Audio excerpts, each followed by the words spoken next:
Taylor Swift is a link builder. There were rumors that she would get engaged. Our client said, let's give them a free wedding venue. And then we got them 50 links.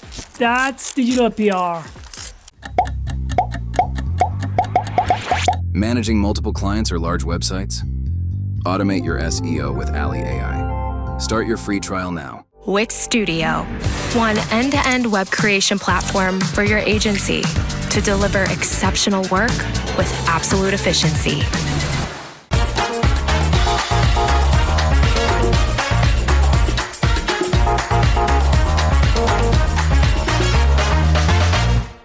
Hi everyone.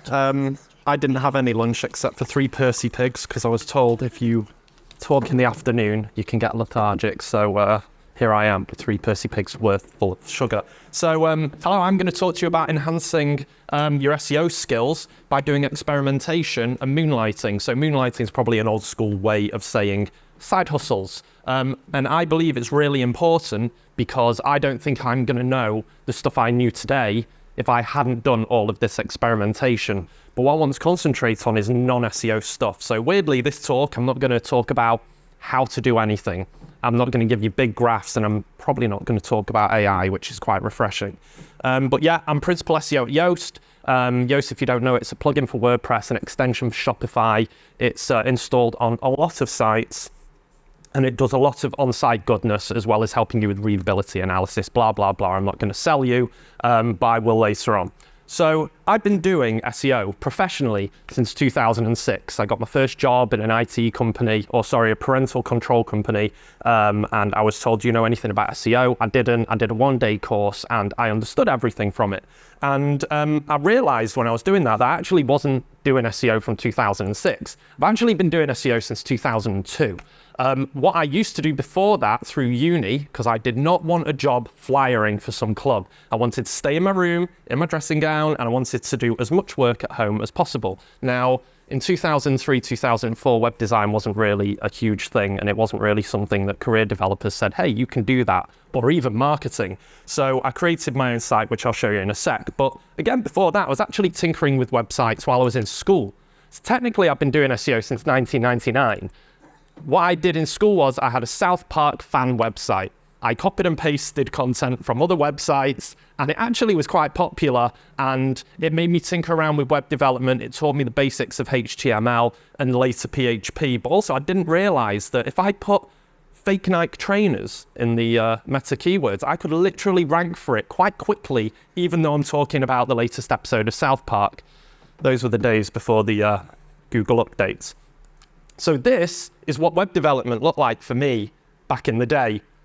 No color coding, no indentation, everything was a mess. But actually, now that I think about it, I'm very, very thankful that I had that, because without that, I wouldn't have been able to go, how the fuck does this site work? How is this all presented this way? I needed to go into the weeds, and I needed to learn the code in the back end to understand what the hell was happening in the front end. So if you're old enough and you remember Dreamweaver, where you used to do, I know, showing our age now, isn't it?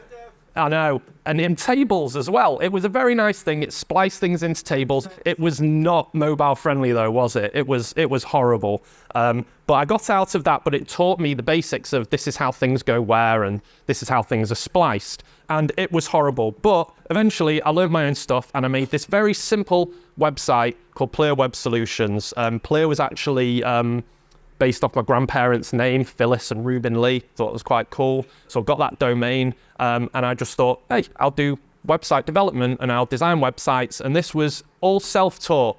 So I didn't have any education whatsoever, other than very luckily in school, I did the most basic of HTML websites, but this was PHP.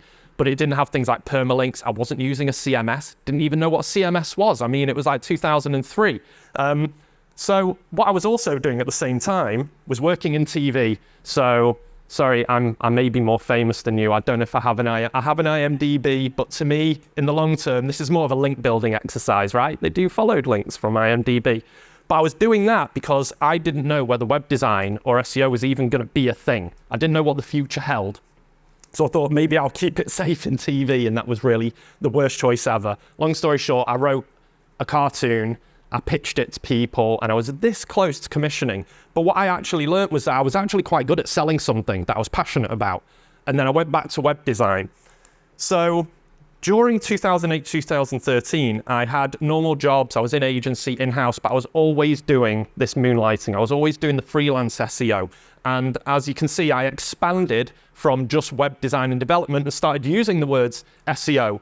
And I don't know what this whole thing with purple and floral was about. I don't know what I was drinking, but it worked at the time and it got me quite a few leads. But I also saw, this was when I figured out what WordPress was. What is this? It's a CMS. This is great. It's the thing that plays nicely with what I want to do, but it didn't have everything I wanted out the box. I was going to create an SEO plugin, but there was already this popular one called Yoast, and ironically now I'm principal SEO there. But I did start speaking to Yoast about the founder, and I was also starting to develop my own WordPress plugins. Nothing confusing. But what I did do was talk about Open Graph and the Open Graph tags. If you don't know what they are, that's social structured data that do Facebook, title, description, and image. And I made a plugin out of it as well. I made a Facebook comments plugin as well. But weirdly, I found this the other week. This is me writing on yoast.com in 2011, which isn't live now. It got redirected elsewhere. But I thought it was quite interesting because I kind of made a bit of a, not a name for myself, but I started getting out there, becoming an authority in social structured data. And what I found really important was getting out there and meeting people, coming to these conferences, chatting to speakers, drinking with them until 3 a.m. and hoping I could still get there in the morning. Do we have a next? So in 2013, there was a slide missing when it was me talking here in 2013 as well about Open Graph data, but that was the start of a course of me speaking publicly and becoming an authority, basically doing EEAT back before it was even a thing as well. So in 2013, I got so much freelance work that me and my wife, who was also working in an agency on the creative side, we thought, well, let's create our own agency. And that's what we did in 2013. We called it Fire Cask because we went to a beer festival the night before, saw a cask and thought that was a cool word, and then just put words behind and in front of it, and eventually found a domain that the .com was available. And we've worked with loads of people in the bottom. I'm not going to sell you on that. But about a year later, as any person like me does, I get a bit tetchy and go, well, wait a minute. I can do more than just own this agency. I've already been developing these plugins, so why don't I continue with that? But what I want to talk to you about is what I learned from the other businesses that I've been involved with and co-founded. And I've been involved in 4 of them, and I'll go through each one. One's called PDig, one's called Basil and Lily, one's called NFTU, and the last one's called Millie and Henry. So what did I learn from each of those 4 projects? So PDig was just separate from Firecask, and it just did plugins. But what I learned about it was product development, and how important that is, and also how scalable it is. It was very, very interesting that I just created free plugins, but I also learned a lot about e-commerce and digital products, which I wasn't doing before because I was just an agency doing stuff for clients, legal and finance. But I also understood niche, right? WordPress is a niche, plugin development's a niche, but yet this is the one that I developed. All I did was put Facebook comments underneath instead of WordPress comments. It ended up getting about 3 million downloads, and it ended up in the source code of the official Facebook plugin, and it eventually got acquired by a private company who deprecated it. So the two plugins I did sell, they both deprecated it and did nothing with it. What a waste of money, but whatever. But that's what I learned, a lot of product development, and that really came back into my SEO client work for anyone who was selling any digital products. The second business was Basil and Lily. So my wife goes, I want to own a bar. I have to do it. It's a passion project, very much a passion project. And it didn't make money, right? And that's one thing I learned, is that you need to care more about what you're doing rather than earning money from what you're doing. And that was a very big lesson I learned on this project. Also learned that we can take quite cool pictures. These are all pictures from our Instagram feed when the bar was open. That was my idea, the hip hop brunch, 2 hours of free Prosecco. Well, not free Prosecco, unlimited Prosecco for my birthday. And that was really, really popular. I don't know what happened after that. There was a bit of a scene missing, but I heard it was good. But it also taught me that customers, you had to be in the customer's shoe. And I thought that that was something I was doing when I was agency owner and working on client work, but really it wasn't. Like if I had a client and they left, like that was bad news, but you don't truly care about that client unless you are the person who made that thing. And we found that very important. And one quick example was that someone gave us a 1-star review on TripAdvisor, right? If that's your client, you're like, oh, that's a bit shit. Let's email the client, try and get a response. But when we got it ourselves, we were devastated. And oddly enough, the review was, oh, great bar, great wine, great food, but there was a dog 20 meters away from me in a dog-friendly bar, 1 star. And that really annoyed our regulars when we were talking about how upset that made us feel. Why that's not fair. And they all started doing 5-star reviews. Some of them signed up to TripAdvisor for the first time. So within 3 days, that reviewer got removed because it wasn't fair, and it was replaced with 5-star reviews. And that I thought was brilliant, and it made me think about client work and what to do if you do get a bad review. So there's something actionable there. But then COVID happened, and that bar wasn't so popular anymore. And luckily, I sold it in COVID. I don't know what the hell they were thinking that they actually bought a bar, but someone bought it, and now it's pizza place with very nice pizza. But then COVID happened, and we weren't doing a lot, and I got bored again. So what's going on in 2020 and 2021? NFTs. Hands up if anyone bought or sold or traded an NFT. One person. That's one more person that I thought was going to put their hand up. So I had a friend from school. He told me about crypto. He told me to buy Bitcoin when it was $200. I didn't listen to him. So when he came back to me and told me about NFTs, I was more interested. But I was very interested in the technology, what it could bring. And we did some really, really good work. One thing I learned from here is that if you can piggyback off a business you already have or control, then you can get quite far. So we thought we'd open up an NFT marketing agency. And instead of creating a new, as well as creating a new site, I made one landing page on firecast.com. I ranked second the next day for 18 months. And that brought in a hell of a lot of leads, a hell of a lot of cold emails from people like MasterCard, Mike Tyson, lots of random people who we ended up pitching to. Didn't work with everyone because I asked Mike Tyson how his artwork was going and he got quite annoyed with me. But we did do quite cool projects. We made something called My Pet Hooligan with some guys from Amgi Studios who were ex-Pixar.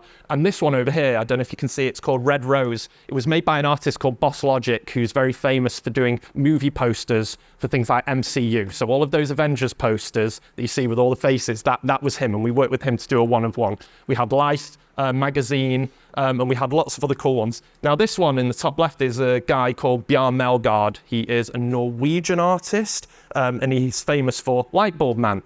And what we did with him was, he thought, I'm going to do a meta rave. So we bought sort of a plot of land in the metaverse called Decentraland.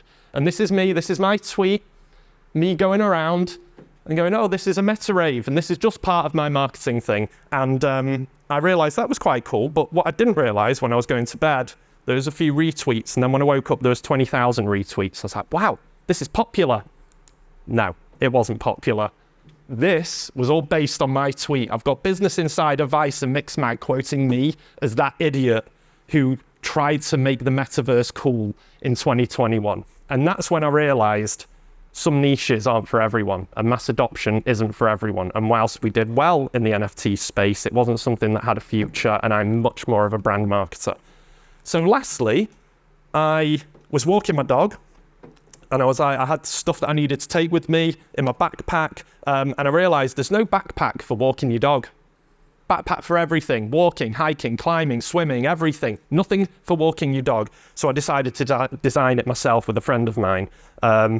We've not done the MOQ yet because that's one lesson we've learned, is that you have to pay about 25 grand just to get 500 bags. But it's also taught me that in product development, you need to be meticulous, especially in physical products. And again, in digital, you kind of wishy-washy over that sometimes and go, well, we'll get what needs to be done out, then we'll worry about it later. You cannot do that with product development. And I now can't look at a backpack again. It also shows that I'm in a very big niche. So these are actual CADs from designs, and I've thought every which way about backpacks now. So if you want to talk backpacks later, we can do. So those are the 4 businesses. So I didn't tell you everything that I did in them, but there are common denominators between all of these things, and I'll come back to SEO now.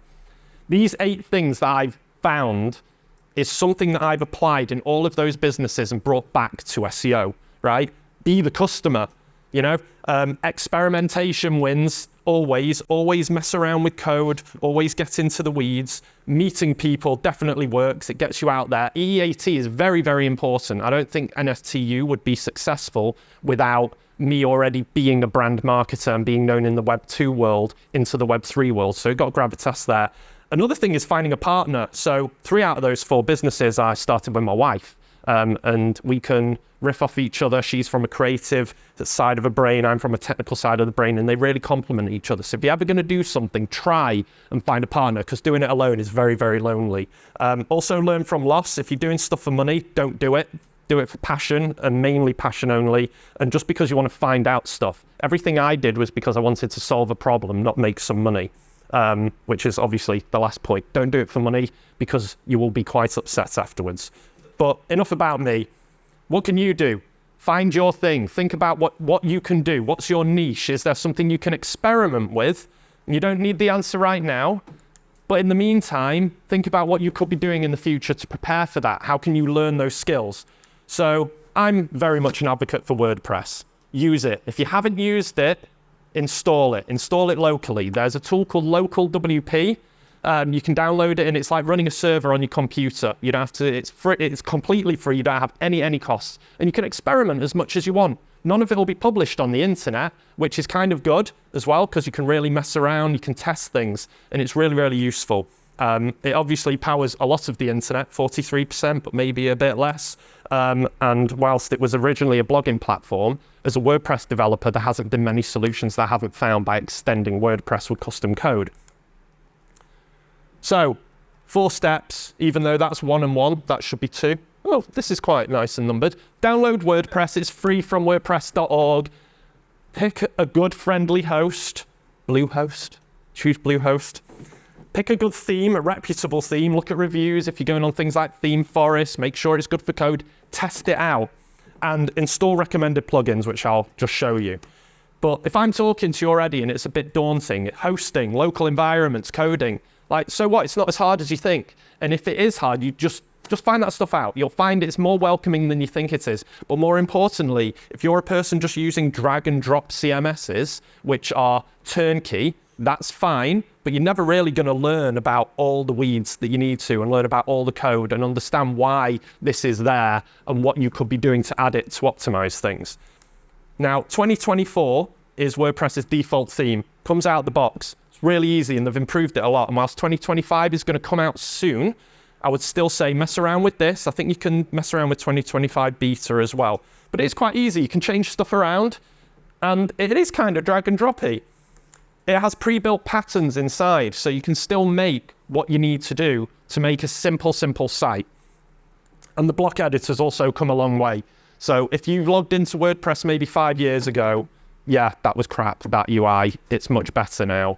And whilst it's finicky, I think finicky is good. If you give up at finicky, you're not really strengthening yourself or expanding your knowledge. So I decided to make my own site. So I had a personal site. It's been flat HTML and PHP for many, many years. And maybe if I'm a WordPress advocate, maybe I should actually get a WordPress site. So I tried to do it with as little effort as possible. And this is the result. 15 hours it took me, 0 lines of code, 14 plugins, which I'll show you in a sec, and 50 lines of CSS, which I learned from CSS3 tips and Stack Overflow and CodePen. Now, the 15 hours, fair enough, 12 of it was probably me figuring out how to write the best content, because I'm terrible at writing content. But I put it there because you'll probably have more dev time and less writing time.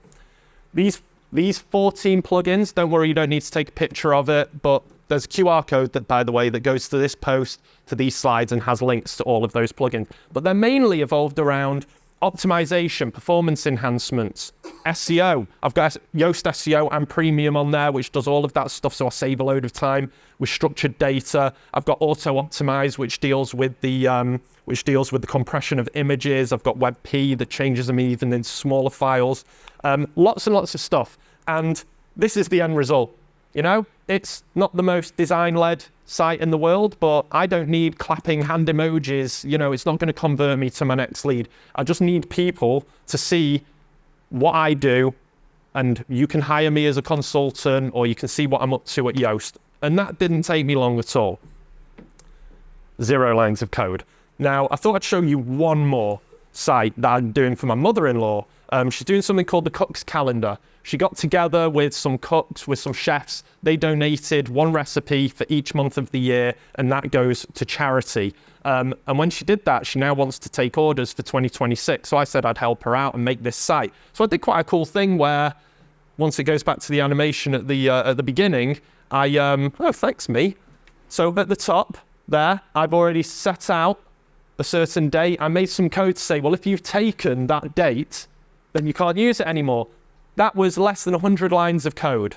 And I found it out in about 15 minutes. And again, it wasn't hard. I went onto the documentation of Gravity Forms, which is what this plugin is powered by, and just added 1 function. And again, it shouldn't be too uncomfortable for you to do.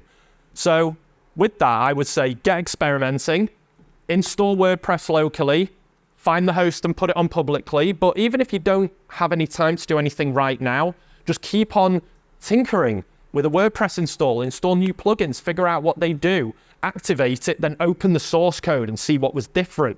Deactivate, go onto another page, and then as you start figuring stuff out, you'll realize that it's easier than you think, and then you'll go ahead of all the other people, all your other peers. If you look left and right, if no one knows source code and you do in the next 5 months, for example, you're going to get the job that they probably won't. So to help you get experimenting, I'm giving you a discount code, which I had to talk leadership into giving you this much quite a bit. And there's very limited. I can tell you now, there's less uses of this code than there are people in this room. And you've got 7 days to claim it, and that gives you 40% off premium. And I'll leave that there for a sec. But yeah, I would say get experimenting. Install WordPress, look at source code, get more technical, and don't just rely on the tools like Akash said before. Like, they're a great help, but if they assist you too much, they'll take your job rather than assist you with your own. Thank you very much.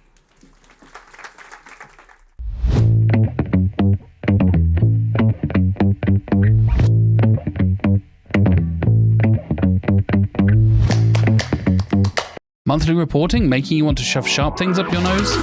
Try Dragon Metrics, the all-in-one SEO software with mind-blowing reporting tools.